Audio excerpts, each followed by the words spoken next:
Los animales se comunican con diferentes sonidos especiales. Conociendo sus sonidos, entendemos mejor cada especie.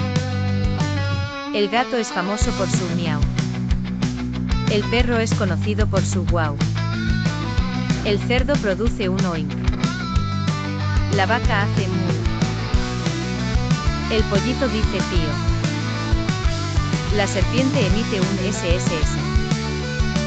La paloma arrulla suavemente. El gallo canta kikiriki. El elefante barrita fuerte. El mono chillón es juguetón.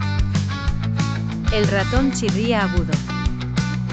El pájaro repite pío. El pato hace cuac. El búho produce wu.